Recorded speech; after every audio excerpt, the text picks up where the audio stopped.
हजिगलिणी मु एबे आउ को व्यक्ति वस्तु अवस्था द्वारा प्रभावित होनी मु एते जीवन रे शुणिलिणी देखिलिणी जे आउ किछि फरक पड़नी मते अधिक भल कि खराब लागिबा भी बंद हो गलानी काहेकि ना मते तो जଣା अछि सब जिंस निमिष मात्र किछि लोक एमिति हुअंती जेमिति कि तांको धन संपत्ति बुद्धि सब साथी रे नेबे मोर तो आगरु डिसाइड अछि जे मु सब धरित्री पृष्ठ रे छाडी कि जीबी किछि लोक कहंती मोर मुह चालुछि तो मु कोन करबी तमे भी चलाओ तुमको जेतिक अधिकार अच्छी मत भी सेतिक अधिकार अच्छी अन्यर घर उपर जी स्पीड रे कमेंट कर मुह भी चलाउच से तो मंडा पुठा देखा जाऊनी तो तुम्हें भी सेतिकी सदुपयोग कर।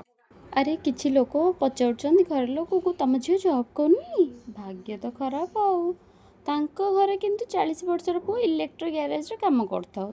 किछि आंटी को तो चुगली करना है आम साइर तो लोक देवतुल्य से मो मैरेज एते जिम्मेदारी प्रपोजल एमती आनुचंदी जेमिति आईएएस ओएस बेंगलोर सॉफ्टवेयर किंतु निज झीर जेतेबेले बाहागर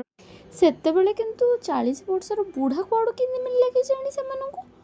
किछि फरक पड़नी आम साही लोक मानकु चुगली करियार एते आदत जे से माने सकाळु सकाळु तांगर फास्ट क्वेश्चन एते पर्यंत तम झील सोईची उठिनी हेले आजिकल पिला तो सेमिति आउ।